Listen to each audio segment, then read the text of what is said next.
सत साहिब सतगुरुदेव की जय।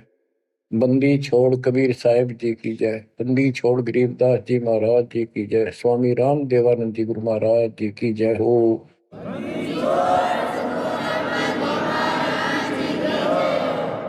सर्व संतों की जय, सर्व भक्तों की जय, धर्मी पुरुषों की जय। श्री काशी धाम की जय, श्री सुडानी धाम की जय, श्री क्रोथा धाम की जय, श्री बरवाड़ा धाम की जय। सत साहिब बच्चों, परमपिता परमात्मा कबीर जी की असीम रजा से आप परमात्मा की महिमा सुन रहे हो, अमर कथा सुन रहे हो, सत्यनारायण कथा सुन रहे हो। परमात्मा कौन है, कहाँ प्रमाण है, उसका क्या नाम है, परमात्मा की हमको आवश्यकता क्यों है,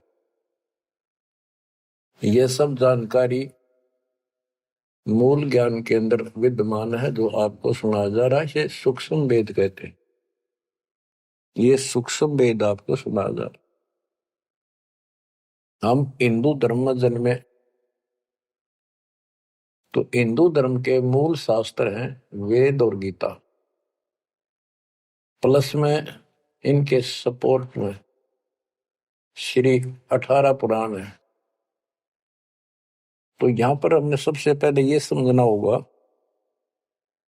कि वेद और गीता क्या है, पुराण क्या है। वेद गॉड गिवन ज्ञान है, गीता के अंदर भी वही ज्ञान चारों वेदों का सारांश है। इति सिद्धम के ये भी गॉड गिवन है। और पुराण क्या है, जैसा भी ब्रह्मा जी को चारों वेद मिले, क्योंकि परमेश्वर कबीर जी ने, सतपुरुष जी ने सूक्ष्म वेद भेजा था ज्योत निरंजन के अंतःकरण में, इसके कंप्यूटर में ईमेल कर दी थी।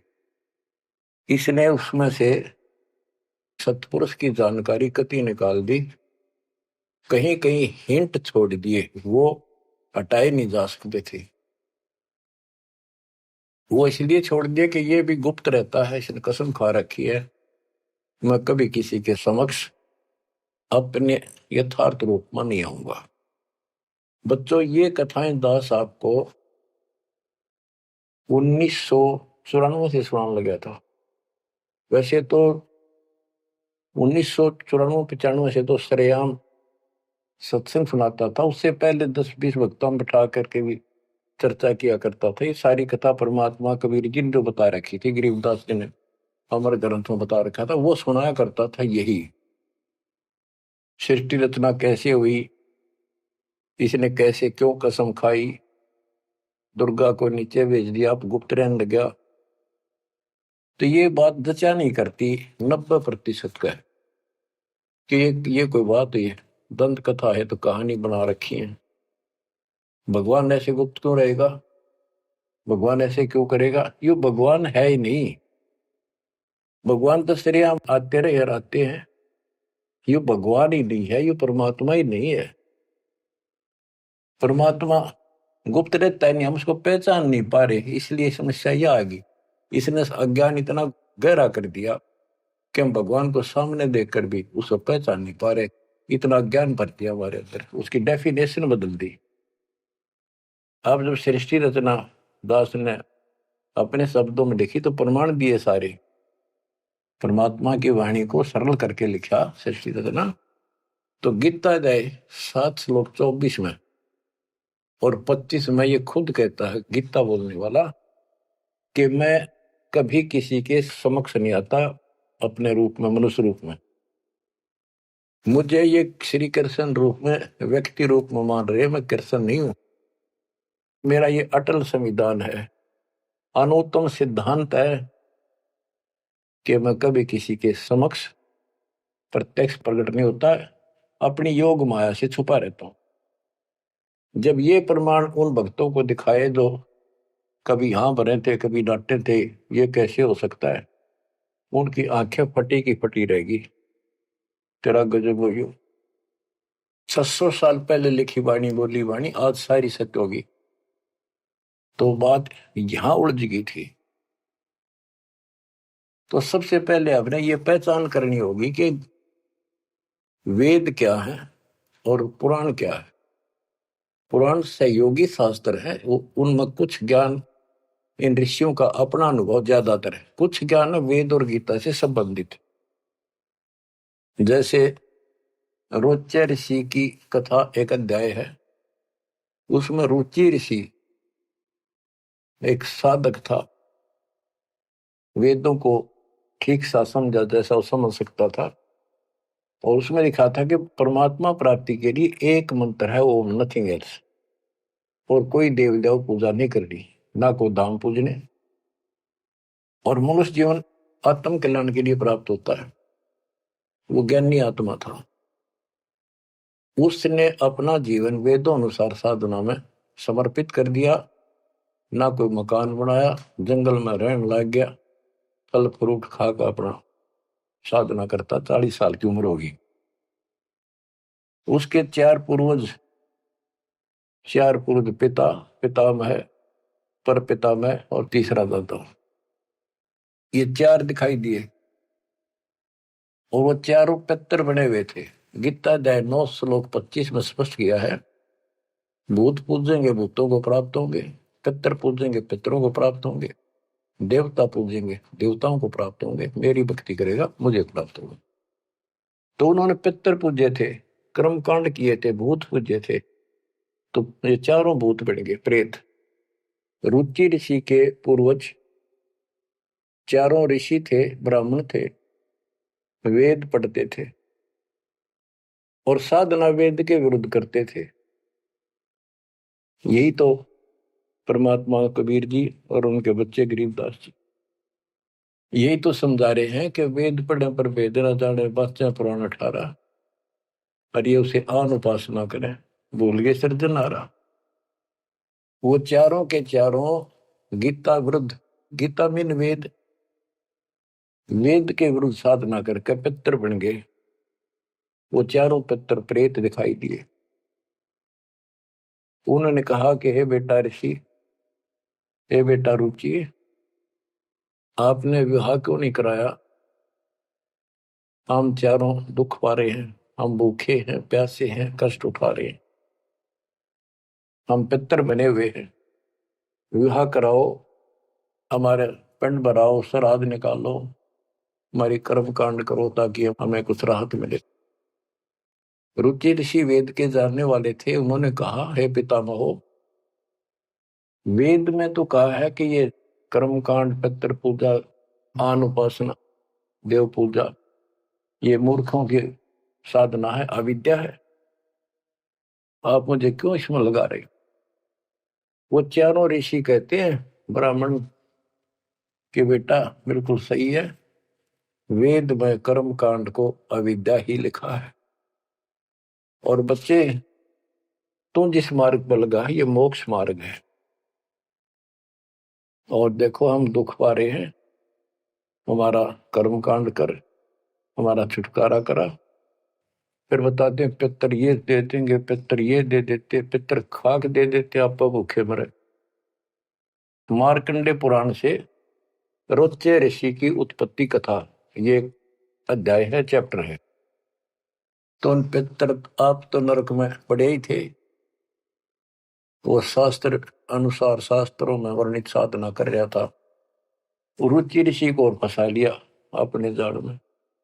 अब ये मोह भी एक काल का जाल है। मन में आई ते पिताजी दुख पारे, दादाजी दुख पारे, परदादा, तीसरा दादा। तो उसने कहा ठीक है पितर में हो, मैं 40 साल की उम्र होगी, कौन मेरा ब्याह करेगा? पितर बोले ये हो जाएगा, तू ऐसे तप कर ले। उसने तप करा, फिर ब्याह हुआ, फिर उनके पितरों के पितर पूजा करी। आप भी पितर बना, रुचि ऋषि भी पितर बना, और आप भी पितर बने रहे थे। तो बच्चों ये जो वेद ज्ञान है गॉड गिवन, और जैसे किसी ने काट छांट कर छोड़ रखा है, पर सहज इतना वो कराया है। और पुराण जो है ये ऋषियों के अपने अनुभव है। तो वेद ज्ञान स्पष्ट हो गया, दोनों से स्पष्ट हो गया। रुचि ऋषि कहता है ये अविद्या है, वेद में बोला है ऐसा नहीं करना। और पितर भी हाँ भरते क्योंकि उन्होंने वेद पढ़ रखे थे, पर क्रिया गलत करी। स्पष्ट हो गया, पुराण से ही स्पष्ट हो गया, ये पुराण में वेद ज्ञान है। इसके अतिरिक्त इस कथा में जो भी है सारी बकवास है, कति नरक में जाने का है। इसलिए तो वेद ज्ञान है वो हमने स्वीकार्य है और उसको समर्थन में ले भी रहे हैं। और गीता बोलती है 9वें अध्याय का 25वां श्लोक यही कह रहा है। लेकिन यहां तो गीता बोलने वाला कहता है कि मेरी भक्ति करता है तो मुझे प्राप्त होता है। 8वें अध्याय के 8, 9, 10 में कहता है कि 8वें अध्याय के जो 3 में बता परमेश्वर ब्रह्म, उसकी जो भक्ति करता है उसको प्राप्त होता है। इस प्रकार हमने इस अध्यात्म ज्ञान को निर्णायक तरीके से समझना है। अब ये साधना इन्होंने ठीक की नहीं। साधना ठीक ना करने से या दुर्गति कराने से एक नहीं, तकरीबन ये सबका यही दशा है। परमात्मा ने कहा था मूल ज्ञान अभी बताना नहीं है, 33 अरब ज्ञान हम बाख्या, मूल ज्ञान हम गुप्त ही रख्या। यानी 33 अरब हमने ज्ञान बोल दिया, वाणी बोल दी। इस मूल ज्ञान को अभी तक छुपा के रखा था और बच्चों ही कति रोशनी कर दी परमात्मा ने। अब प्रसंग चल रहा है कि परमात्मा की पहचान नहीं हुई और पहचान ना होने से हम सामने भगवान को देखकर भी स्वीकार नहीं कर पाए। अब ये अमर कथा चल रही है, ये सुनाता हूं संत गरीबदास जी के अमर ग्रंथ से तथा कबीर सागर का सहयोग साथ में लिया जाएगा। सतयुग में सत सुकृत कै टेरा, त्रेता नाम मुनींद्र मेरा, द्वापर में करुणा में कहाया, कलयुग नाम कबीर धराया। गरीब अनंत कोट ब्रह्मंड में बंदी छोड़ कहाँ आए, सो तो एक कबीर है जननी जने नमाए। गरीब काशीपुरी कष्ट किया, उतरे अदर आधार, मोमिन को मुजरा हुआ जंगल में दीदार। बच्चों आपको बताया था कि द्वापर युग के अंदर सुदर्शन नाम के एक परमात्मा कबीर जी के परम भगत थे। उस समय परमेश्वर करुणा में नाम से प्रकट थे और वाल्मीकि जाति थी। सुदर्शन भी वाल्मीकि जाति से थे। इनके माता पिता परमात्मा कबीर जी यानी करुणामय जी की बात को नहीं माना, वो मरे गए। भगत चिंतित हुआ, बहुत चिंतित हो गया। तब कबीर साहब जानी जान तो थे ही, फिर उसके मुंह तक को आना चाह थे कि बेटा क्या बात होगी, मौत तो होया करे पर दौरे थे, इस समय शरीर छोड़ ही देना चाहिए, चिंता ना कर। सभी ने जाना है। फिर उसने बताया प्रभु ये परमेश्वर मरण की चिंता को ना, इनके कष्ट की चिंता है, इन आपकी शरण नहीं ली, असंग जन्म दुख पाओगे। बड़े अच्छे थे, दास को ठाई ठाई फिरा करते थे, कंधे बताते थे, लाद करते थे। वो बात याद आवा है। अब इनका क्या होगा। मैं इनका कोई उपकार नहीं कर पाया, मेरे पास भगवान मेरे साथ थे, मैं समझा नहीं पाया मुझसे क्या अपराध हुआ। यानी वो कमजोरी तो थी है उसमें। परमात्मा बोले बेटा चिंता ना कर, तेरे माता पिता ने मैं संभालूंगा और कष्ट नहीं पाने दूंगा, इनको मोक्ष भी दूंगा, आप विश्वास रखें। बस इतने कहे बात से सुदर्शन जी को तो 100% विश्वास था। कति शांत हो गए, दंडोत प्रणाम किया, सो शुक्र बनाए, निश्चिंत हुआ। यह है संकट मोचन कष्ट मंगल करण कबीर। पल में के कर देख, सेकंड में दुख दूर कर दिया और निभाया भी उसको। तो बच्चों अपने उस वचन के आधार पर परमात्मा उस सुदर्शन जी के माता पिता से मिले। उनका पहला जन्म हुआ, मनुष्य का ब्राह्मण थे। 6-7 साल की उम्र के बच्चे रूप में मिले, 2 साल उनके साथ रहे। उनको समझाने की चेष्टा की, पर उल्टे बोले। एक दिन थप्पड़ मार दिया, परमात्मा अंतर ध्यान हो गए, बहुत रोए, तड़पते रह गए, हे भगवान थे, हे मालिक कित गए, सारा जीवन तड़प कर खोया। वो कर्म बनाए, याद बनी, वाले की चाह बनी, यो भी एक स्मरण हो गया उनका। अगला जन्म में फिर वो जन्म हुआ मनुष्य का, ब्राह्मण ब्राह्मणी रूप में हुए, ब्याह हुआ, संस्कार से ही तो संस्कार जुड़े सारे। उसमें भी ब्राह्मण थे, अहंकार भरा पड़ा था ऊंच जाति का। पहले वह मरोड़ काट दी, उनको मुसलमान बनवाया परमात्मा। ये इनका गौरी शंकर सरस्वती नाम था, और बड़ी अच्छी लगन थी। शिव जी की केवल शिव पुरानी कथा करते थे और किसी को नहीं मानते थे, ना को पाखंड करते थे, ना किसी को भ्रमित करते थे। कथा सुना दी, वो दान दक्षिणा आ गई, वो अपना स्वीकार किया, उसी से रोटी रोटी चलाते थे और दान भी करते रहते थे, क्योंकि पहले से वो सच्चा सुच्चा जीवन जीते आ रहे थे। संतान फिर भी नहीं हुई, तो उनकी महिमा काफी होगी, और ब्राह्मणों से उनकी महिमा ज्यादा होगी। भाई निस्वार्थ सेवा ये करे हैं, ना कोई लालच, ना मिसगाइड करते। काफी जनता हिंदू लोग इनके दीक्षा लेने लगे। मुसलमानों को टेंशन यह होगी कि ये हिंदू धर्म का ज्यादा प्रचार कर रहा है, और जो कर्मकांडी पंडित थे उनको ये टेंशन होगी कि इसने हमारी रोजी रोटी बंद कर दी। वो उससे ईर्षा रखते थे और औरों को मिसगाइड करते थे, झूठ बोले क्या करेगा, ना कोई क्रिया बताता, ना कोई धर्म कर्म बताता, कथा सुना देता, इससे क्या होने का है। मुसलमानों को पता था कि सारा ब्राह्मण समाज इनसे दूर है, इनका कोई साथी नहीं, और ये हिंदू धर्म का प्रचार ज्यादा कर रहा है। उसको एक दिन जाके 10 माता ने जबरदस्ती अपना पानी पिला दिया, उसके सारे मकान में छिड़क दिया। लोग पूछना भाई कैसे आ रहे हो, क्या हो गया, भाई इसने मुसलमान धर्म स्वीकार कर लिया। वह बात आगे की तरफ फैल गई सारी काशी ब्राह्मणों में।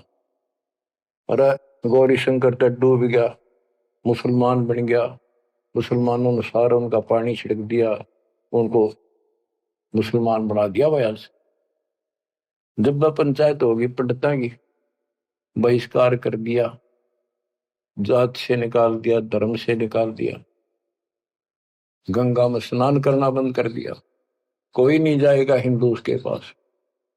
अब रोजी रोटी की समस्या आ गई। उन्होंने लाकर 4 लकड़ के लठ ताना बुन का काम शुरू कर दिया। पहले तो रोजगार चल रहा था दक्षिणा से, अब यह समस्या और खड़ी हो गई थी, तो वो बहुत आसानी से शुरू हो जाता। जुलाई का काम वो शुरू कर दिया। काफी वर्ष हो गए, कोई संतान नहीं हुई।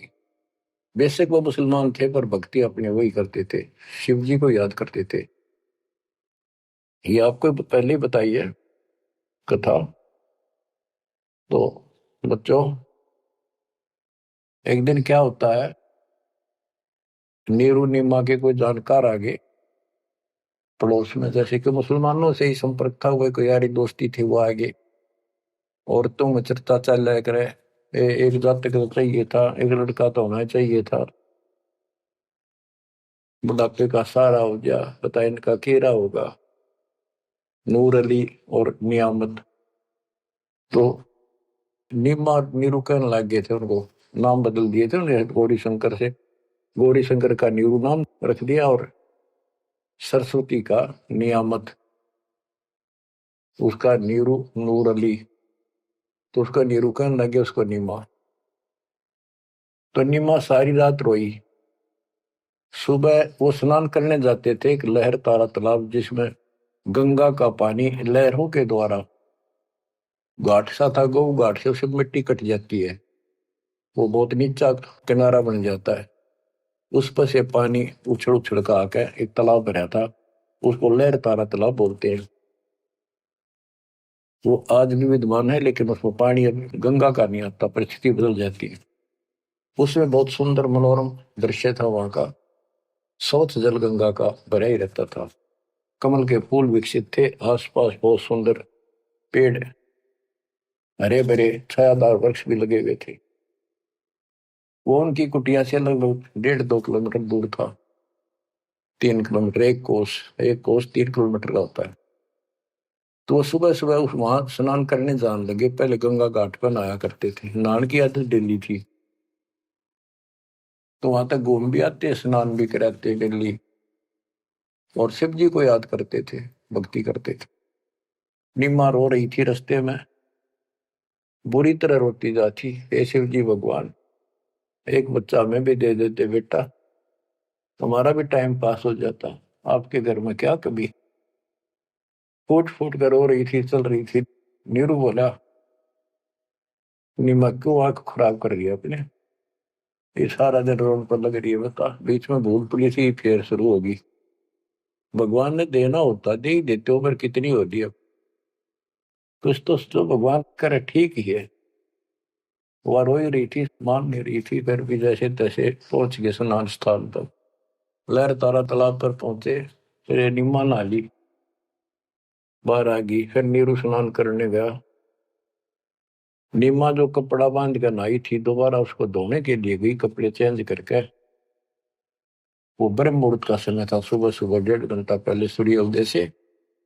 तो उस समय पहले अंधेरा दिखता है, तुरंत ही कुछ देर बाद एकदम रोशनी सी साफ हो जाता है, अंधेरा रोशनी दिखने लग जाती है। तो नीरू नहा रहा था, वह कपड़ा धोने गई, उसने देखा कमल के फूल पे कोई वस्तु हल रही है। एक पैर दिखा, उसने सोचा कोई सांप है। बहुत ध्यान से देखा तो बच्चा था, एक पैर हिला रहा था, नवजात शिशु। नीरू से कहा नीमा ने कि देखियो जी, बच्चा है, बालक है, लड़का है, कमल के फूल को देखो। तो नीरू ने सोचा यार अच्छी पागल होगी, कितनी मेंटल होगी भैया बच्चे के मुंह में। नहाता नहाता कहता है, नीमा तेरा दिमाग खराब हो गया, अब तुझे पानी में बालक दिखने लग गया। नीमा कसक के साथ बोली, देखो सच्ची को देख तो रे को है। जिस साइड हाथ करी थी देखा, वो थोड़ी दूर था उससे, 10 फुट का फैसला होगा। एकदम नीरू गया, कमल के फूल समेत बच्चे ने उठाकर नीमा को दे दिया। और नीमा उसे लाड करे, मुंह कर लावे, चूमे, और सौ शुक्र शंकर भगवान की गावे, सौ शुक्र मनावे। बीच का एक थोड़ा सा प्रकरण रह गया कि वहां पर एक अष्टानंद नाम का ऋषि, जो रामानंद जी का शिष्य था, उस समय के महान प्रचारक, हिंदू धर्म के 1 नंबर के आचार्य थे। उसने 1400 शिष्य रखे थे ऋषि, जो कथा किया करते थे, उनमें से एक अष्टानंद था। 4 संप्रदाय थी, 52 द्वारों का वो मालिक था, वो इंचार्ज था। तो वो डेली वहां स्नान करने जाता था, वो दूसरी साइड में नहाता था, ये दूसरी साइड में नहाते थे, सरोवर बड़ा था। तो वो भी वहां स्नान करके उस प्राकृतिक सौंदर्य और भगवान के एकांत स्थान मान के भगवान की भक्ति करता था, शांति स्थान था। डेली जाता था, ध्यान लगाता था, कुछ समय भगवान की वहां भक्ति करता था, जैसे गुरु जी ने बता रखी थी। अष्टानंद जी जो ही साधना करने की चेष्टा, ध्यान में मगन होना चाहते थे, इतने में आकाश से एक प्रकाश का गोला आया। प्रकाश का गोला आया तो उसका ध्यान गया ऊपर को, उसको देखते उसकी आंखें बंद होगी, इतना तेज नूर था। जब आंखें बंद हुई तो उसमें देखा कि एक बालक का रूप दिखा, बगैर प्रकाश का। जैसे हम सूर्य की ओर देखते हैं तो देख नहीं सकते, फिर आंखें बंद करते हैं तो अंदर प्रकाश रहित आकार दिखाई देता, सूर्य का गोल आकार। तो अष्टानंद को बड़ा आश्चर्य हुआ कि बालक प्रकाश दिखा, फिर बालक दिखा। फिर जब आंखें ठीक सी हुई, देखा तो प्रकाश एक कोने में जाके सिमट गया दूसरी साइड, जिस साइड में नीरू नीमा स्नान करने जाया करते थे। उससे पहले जब प्रकाश लहर तारा तालाब पर उतरा, सारा सरोवर जगमगा गया, इतनी रोशनी होगी। लोकती पत्ता पत्ता दिखा कमल के फूलों का। और जब उसमें सिमट गया, वो दूर था, उसने क्यों नहीं देखे क्या हो गया, कित गया। उसने अपने गुरुजी के पास उठ के आ गया, साधना नहीं करी, रामानंद जी के पास आए। उनसे पूछा, हे गुरुदेव, आज मुझे ऐसा अद्भुत दृश्य दिखाई दिया, ये मेरी भक्ति की उपलब्धि है या कोई भ्रम है मेरा। ऐसे ऐसे का आकाश से प्रकाश का गोला आया, मेरी आंखें उसके नूर को सहन नहीं कर सकी, मेरी आंखें बंद हो गई। बंद होने के बाद देखो तो एक बच्चे का, बालक का रूप है, लड़के का। फिर कुछ नहीं दिखा, वो कोने में जाकर लहर तारा तालाब में समाप्त हो गया, अंतर ध्यान हो गया, नूर ही नहीं था। रामानंद जी को जैसी समझ थी, जैसा उन्हें अज्ञान सुन रखा था, अज्ञान सुनकर ज्ञान में अंधे की बां गई, अंधे ने मारे कौन बतासी। अब जैसे ये ज्ञान सुन रहे थे वैसे चेलों को बताया करते थे, और बता दिया कि बेटा ऊपर से जब अवतार गण आते हैं ना, भगवान अवतार लेता है, ऐसी लीला करता है, किसी माँ के यहाँ जन्म लेगा और फिर लीला करेगा जिस उद्देश्य को लेकर आते हो। ना कोई भ्रम है, ना ही तेरी भक्ति की उपलब्धि है, ये ऐसा होता है। तो इनको यही पता था कि रामकृष्ण अवतार आए, माँ का जन्म लेते हैं इनके भगवान।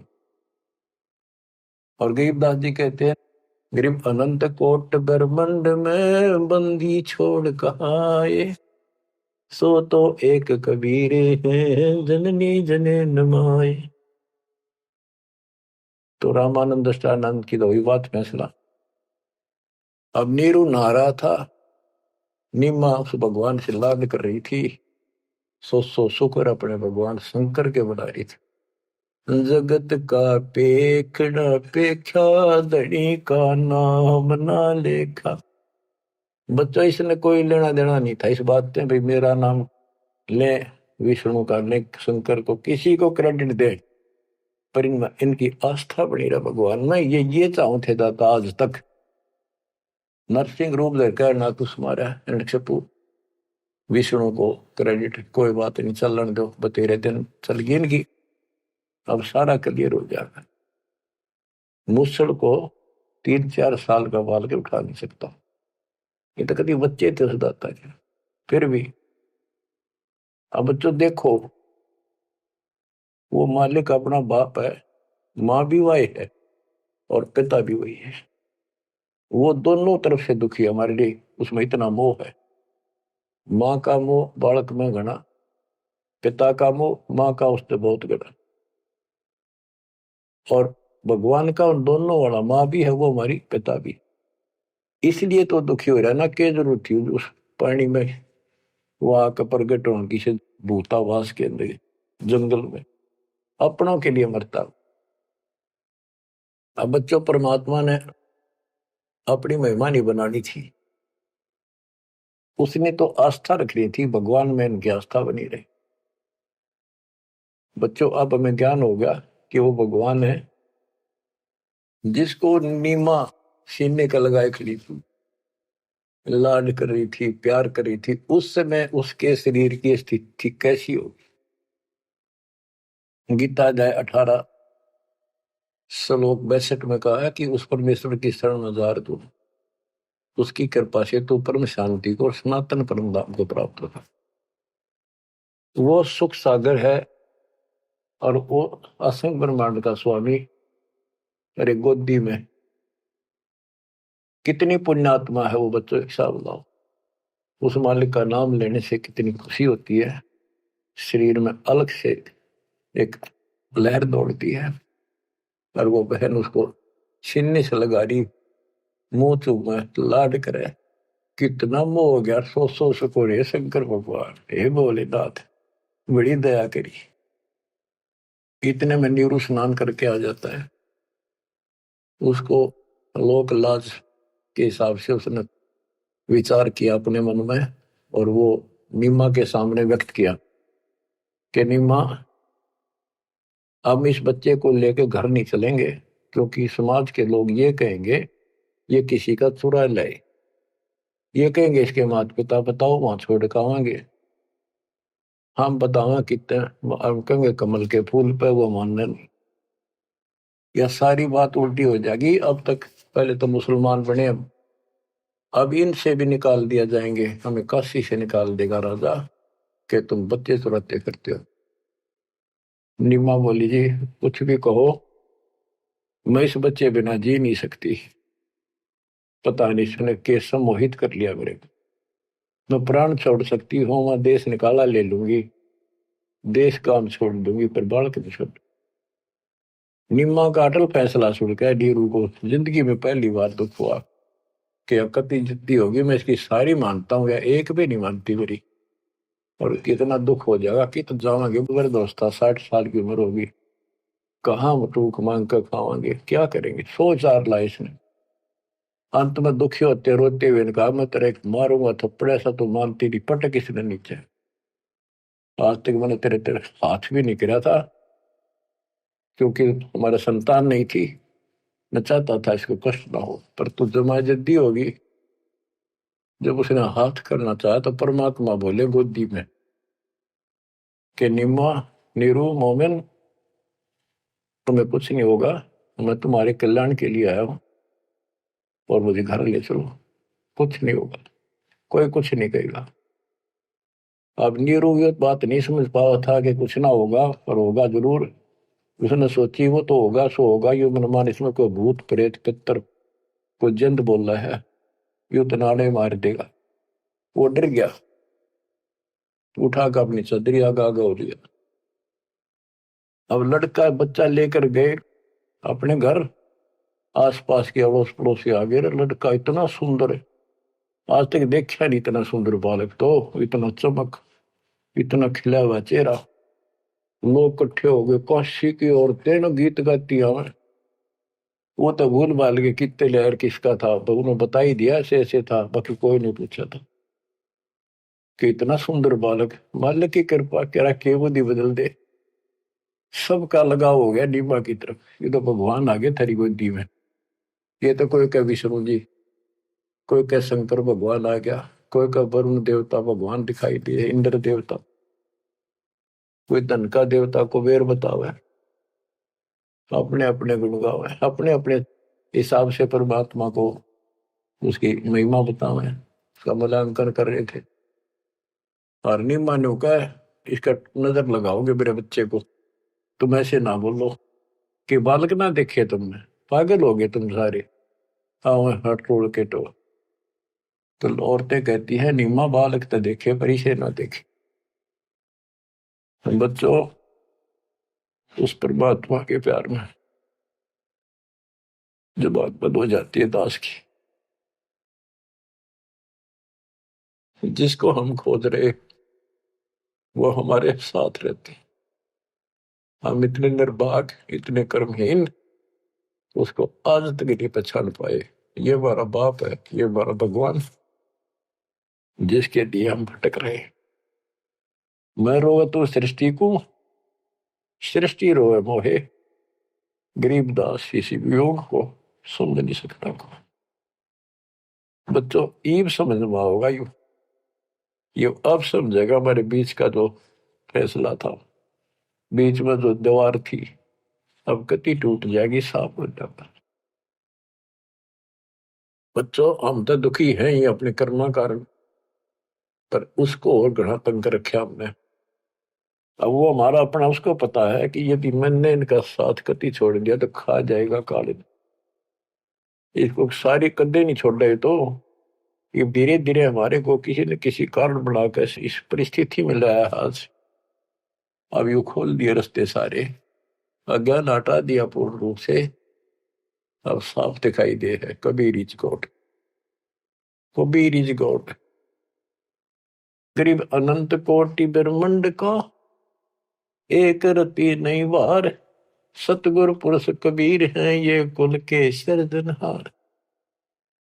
गरीब सब पदवी के मूल हैं, सकल सिद्धि है तीर, दास गरीब सतपुरुष बजो, अविगत कला कबीर।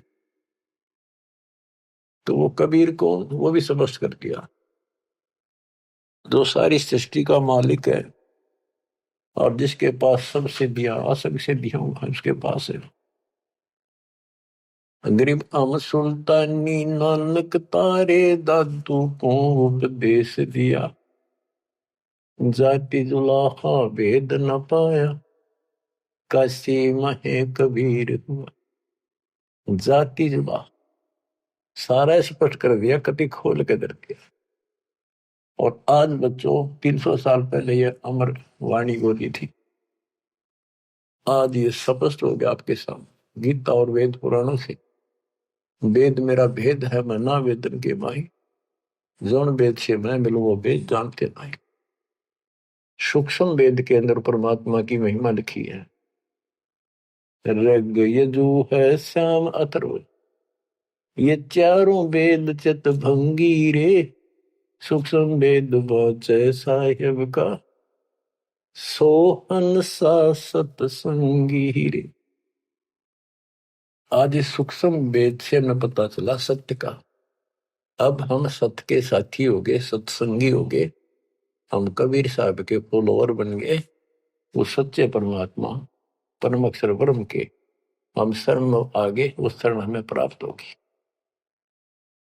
अब ये अमर वाणी भी सुनाऊंगा आपको, क्योंकि इन वाणियों का और अलग से चोट लग गया छाती में, आत्मा पे, क्योंकि ये तो सौसिद्ध वाणी है। ये तो मंत्र का काम करते हैं। जैसे गार्डू मंत्र बोला करते, उसने एक मंत्र 5-4 लाइन होती, 2-3, उन्हें सिद्ध कर लिया करके 1000 लाख बार जाप करके विष उतारा करते गार्डू।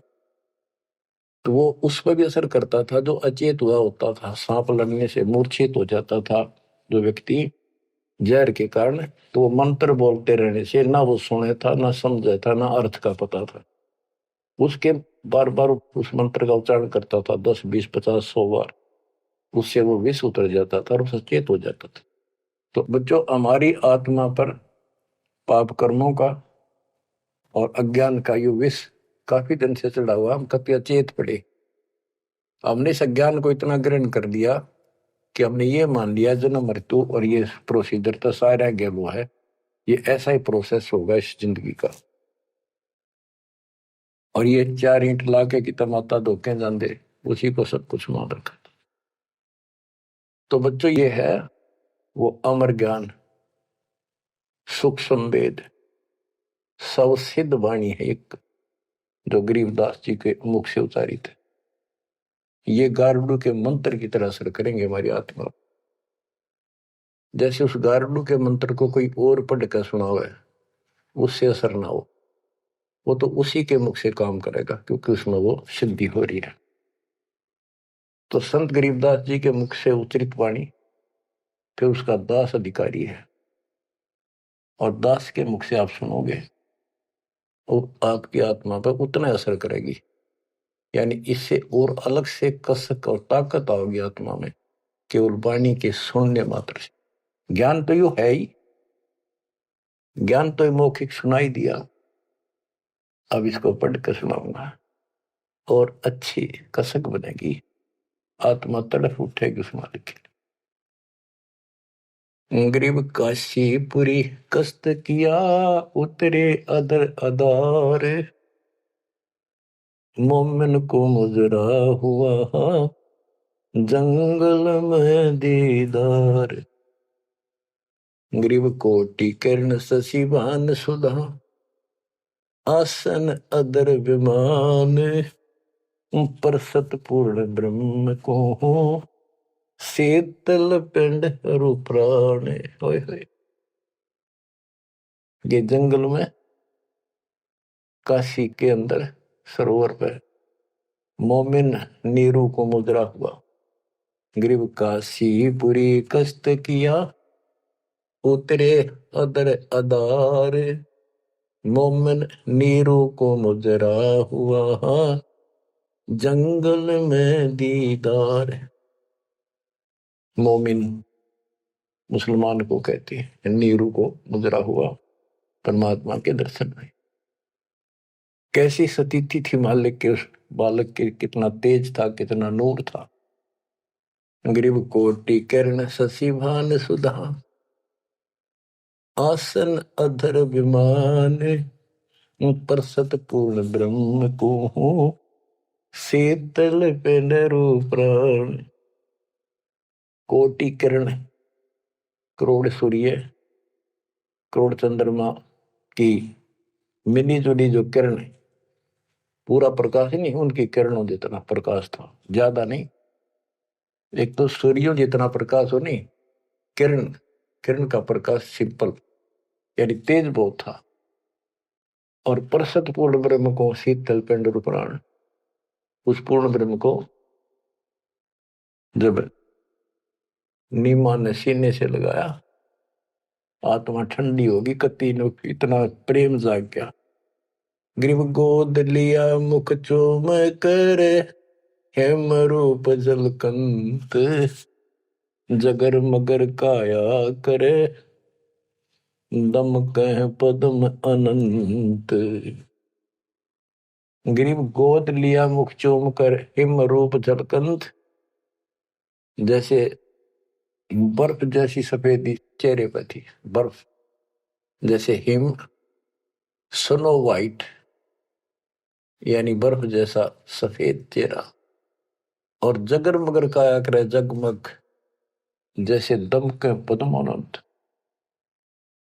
ग्रीव काशी उमटी गुल भया, मोमिन नीरू का घर घेर, कोई कह ब्रह्मा विष्णु है, कोई कह इंद्र कुबेर। ग्रीव कोई कह वरुण धर्मराय है, कोई कोई कहते ईश, 16 कला सुबान गति, कोई कहे जगदीश। ग्रीव भक्ति मुक्ति ले उतरे, मिटन तीनों ताप, मोमिन कह डेरा लिया, कहे कबीरा बाप। क्या कहते हैं? भक्ति और मुक्ति का सच्चा मार्ग लेकर मालिक प्रकट हुए, उतरे, ऊपर से चलकर आए गति करके, जैसे वेद प्रमाण करते कि परमात्मा ऊपर के लोक में रहता है, वहां से गति करके नीचे आता, अच्छी आत्माओं को मिलता है, उनको भक्ति की सच्ची राह बताता है। तो अपने उसी सिद्धांत अनुसार परमेश्वर नीचे प्रकट हुए। गरीब भक्ति मुक्ति ले उतरे, मिटन तीनों ताप, मोमिन के डेरा लिया, कहे कबीरा बाप।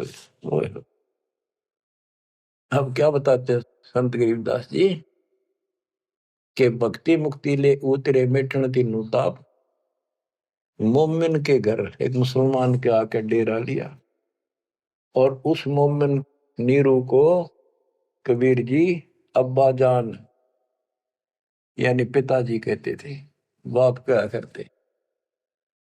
रद्द विचार करो उस मालिक को क्या पड़ी थी हमारे लिए।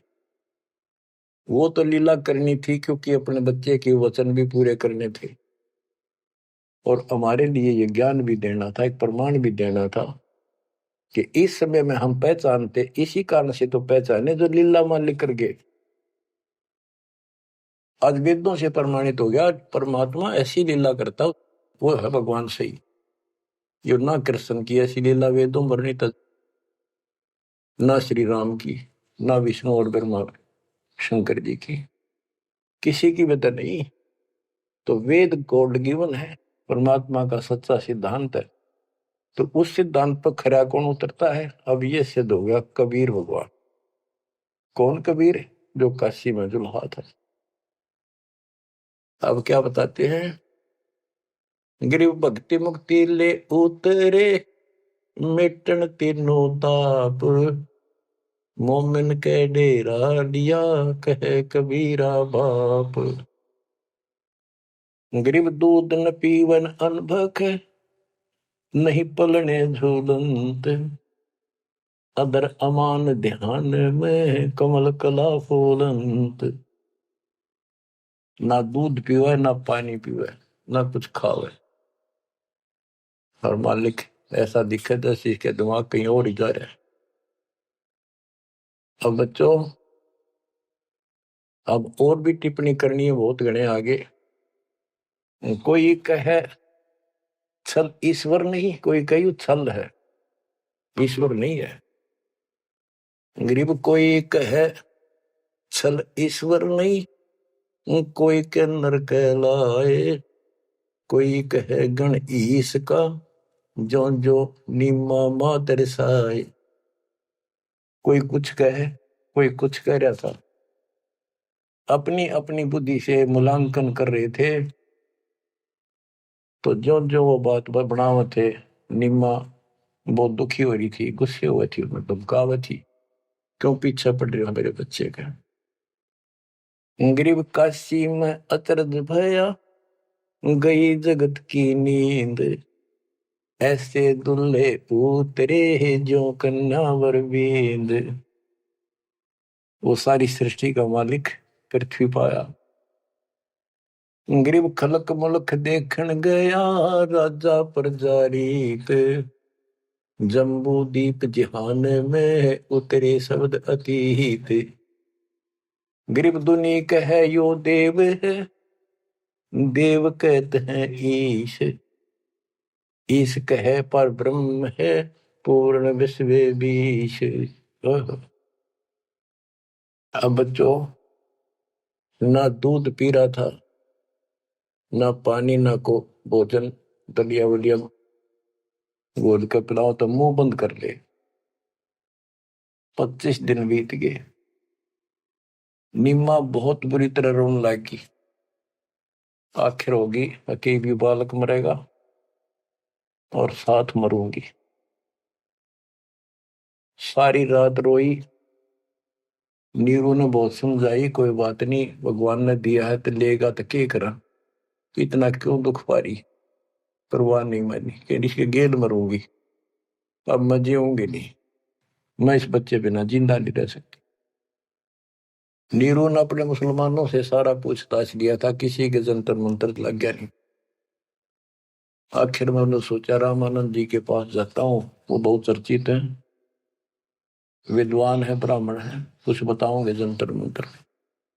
उसके पास गया, उसने सारा बताया कि ऐसे ऐसे हमें जंगल में एक लहरता रहा तालाब में कमल के फूल पे एक बालक मिला 20-25 दिन पहले। हे ब्राह्मण जी, वो बालक कुछ खाता पीता नहीं, कुछ दया करो, कोई बताओ, विधि बताओ तो जो हम करें, हमारा बच्चा जीवित रहे, कुछ खावे पीवे। रामानंद जी से भी मालिक ने बुलवाया। रामानंद जी बोले, तुम्हारा बच्चा कोई सच्चा सुच्चा ब्राह्मण पैदा हुआ है, और ये कोई कुंवारी गाय दूध लाओ, कुंवारी बच्चिया ले आओ, एक बच्चिया जिसके साथ बैर ना लग गया हो, और वो अपने आप दूध देगी, उस बच्चे के पास खड़ी कर दिए। नीरू ने सोचा बकवाद करे या कोई बात करे, मैं मुसलमान हूं बन गया, इसलिए इसने मेरे को ठीक से जवाब दिया नहीं। तो इस प्रकार वो मन मार के वापस आ रहा था, और उधर से उसने निम्मा का रुदन दिखाई देता, रोए थी। उधर से उसकी पुकार सुनकर परमात्मा की कृपा से, क्योंकि वो शिव जी को याद कर रो रही थी, हे भगवान शिव जी, आपने ऐसा अनमोल बालक दिया, हे परमात्मा इसका अच्छा ना देते, अब ये मरेगा साथ मैं मरूंगी। ऐसा विलाप कर रही थी तो भगवान ने, कबीर साहब ने प्रेरित किया, शिव जी ऊपर से शिव लोक से एक ब्राह्मण रूप बना के वहां आ गया और पूछा, माई क्यों रो रही। एक साधु रूप बना के आ गया। तो माई रोती रोती बोली कि हे ऋषि जी, हे ब्राह्मण, हे साधु, मेरा दुख बहुत लंबा चौड़ा है, मेरी ना सुनोगा था आप भी रोगे। नो कह के फिर रोने लगी, बुरी तरह रोती रही। भगवान शिव जी बोले, माई ऐसे कहते हैं, अपना दुख दूसरे के साथ जा कर देना तो हल्का हो जाया करे, बता दो कुछ तो, मैं भी कुछ जानू हूं, बता दूंगा। तो उसने बताया कि ऐसे ऐसे में भगवान शिव जी ने हमारे को बच्चा दिया, कमल के फूल पर पाया, आज यू ना खाता पीता 25वां दिन हो गया और मरेगा। शिव जी बोले, माई मुझे ला, देखा तेरा बेटा कहाँ है। वो लाई उठा के साधु के चरणों में रखना चाह, वो परमात्मा वहां से उठे और साधु के सिर के बराबर हवा में लटक गए। हवा में ऐसे ऐसे लेटे लेटे, जैसे बच्चा लेटा होता है ऐसा कैसा। तो नीमा को अचरज हुआ कि सचमुच ये महात्मा गजब का है, इसने बच्चे पर जो चमत्कार करके हवा में उड़ा दिया। तो परमात्मा बोले शिव जी इनको कहो एक कुंवारी बच्चिया ले आओ, कुंवारी गाय बच्चिया, और उसके ऊपर अपना हाथ रख दिए, एक कोरा बर्तन मंगा लिए, ताजा कति कुमार से ताजा लाना, उसके नीचे रख दियो, ये उसको भर का अपना बंद हो जाएगा। इतने में नीरू आ गया। नीरू भी ये बात सुन रहा था, खड़ा खड़ा आके खड़ा हो गया था, बात हो रही थी। तो शंकर भगवान जी साधु रूप में कह रहा है नीमा को कि तेरा पति कहाँ है? अब जी अभी आ जाता है, बाहर गया है। नीरू आ गया, कहाँ जी बोलो कि एक कुंवारी गाय ला, तेरा बेटा वो कुंवारी गाय का दूध पिएगा। अब रामानंद जी की बात तो उसका यकीन नहीं हुआ था, पर यह महात्मा भी यही कह रहा है। फिर पक्का विश्वास हो गया। वो बछिया लाया, साथ में एक छोटा सा बर्तन ले आया मिट्टी का, गाय के नीचे पात्र रख दिया, शिव जी ने ऊपर हाथ रख दिया, मोटे मोटे सतन हो गए, अपने आप दूध चल पड़ा। वो पात्र भर का दूध बंद हो गया। तो मालिक ने वो दूध पिया। उसके बाद वो गाय डेली दूध देने लगी। बच्चों, ये दूध सतलोक था, उस दाता का आहार। ये लीला दिखानी थी दाता ने, 7 बार चर्चा करी और शिव जी को भी बहुत कुछ कहा, कबीर सागर में, और विस्तार से प्रमाण है। बच्चों, आप सुन रहे हो सत्यनारायण कथा। गिरिव शिव उतरे शिवपुरी से, अवगत बदन विनोद, मैं के कमल खुशी बहे, लिया ईस को गोद। गिरिव नजर नजर से मिल गई, किया ईस प्रणाम, धन नीरू मोमन धन नीमा, धन काशी निकाम। गिरिव 7 बार चर्चा करी, बोले बालक बहन, शिव को कर मस्तक धैर्या, ला मोमन एक धैन। गिरिव अनब्यावर को दूहत है, दूध दिया तत्काल, पीवे बालक ब्रह्म गति, ता शिव भय दयाल। बच्चों, कबीर सागर के अंदर ज्ञान सागर एक अध्याय है, उसके प्रश्न नंबर 74 पर इस प्रकार वर्णन है। सुत काशी को ले चले, लोग देखन तात आए, अन पानी बख्शे नहीं, जुल्हा शोक जनाए। तब जुल्हा मन कीन दीवाना, रामानंद सो कहा उत्पाना। मैं सुत पायो बढ़ा गुणवंता, और कारण कौन बखे नहीं संता। रामानंद ध्यान तब दारा, दुल्ला से तब वचन उचारे। पूर्व जन्म ते ब्राह्मण जाति, हरि की सेवा की निबली बाती। कुछ सेवा तुम हरि की चूका, ताते भयो दुल्हा का रूपा। प्रीति पर भूखे तो मान लीना, ताते दान में सुत तो है दीना। रामानंद जी बताते हैं, जब रामानंद जी को जाके कहा नीरू ने कि महात्मा जी ऐसे ऐसे मुझे लड़का मिला जंगल में, और वो खाता पीता कुछ नहीं, कारण बताओ। तो रामानंद बोले, पहले तुम ब्राह्मण जाति में थे, भक्ति बहुत करते थे, लेकिन भगवान की कोई भक्ति में कोई गलती बन गई, जिस कारण से तुम इब्दुल्लाह के रूप में जन्मे हो, और परमात्मा ने तेरी फिर भी पुकार सुन ली, इसलिए जंगल में तेरे को पुत्र दे दिया। नीरू ने कहा कि हे प्रभु, दस कीनो तस पायो, आरत हो तो दर्शन आयो, सो कही उपाय गुसाई, बालक अक्षुदावंत हुसकाई। कि मन दिशा करी उसी भरली, मेरे भी तक कर्म फूट के, मैं जैसा भी हूँ ठीक हूँ, आरत संकट में तेरे पास आया, कुछ दया करो जिसते बालक कुछ खा ले। रामानंद युक्ति उचारा, तब सुत कोई ज्ञानी अवतारा। बच्चिया जाही बैल नहीं लागा, सो लाई ठाड़ करोते जागा। एक बच्चिया लाओ जिसका बैल न लगे हो, और ऐसा ही किया गया। तो उन्होंने दूध पिया, बच्चिया लाएगी, वो आपने सुन लिया। तो बच्चों, सब तरह से प्रमाण दिया जाएगा। अब नंबर आता है, ये तो सुख संवेद, कबीर वाणी, गरीबदास जी की वाणी। ऋग्वेद मंडल नंबर 9, सूक्त नंबर 1, मंत्र नंबर 9 में क्या लिखा है उस परम पिता के बारे में। अब ये सुना दो एक लाइन, तुम्हारे को कति भरम दूर हो जाएगा। मूल पाठ में ऐसे लिखा संस्कृत में, अभि इमं अधन्य उत्सलंती धेनुव शिशुम सोमम इंद्राय पातवे।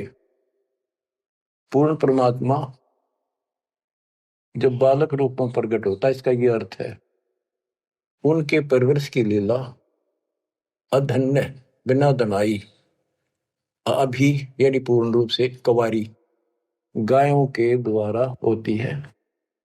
ये लक्षण है वेद में।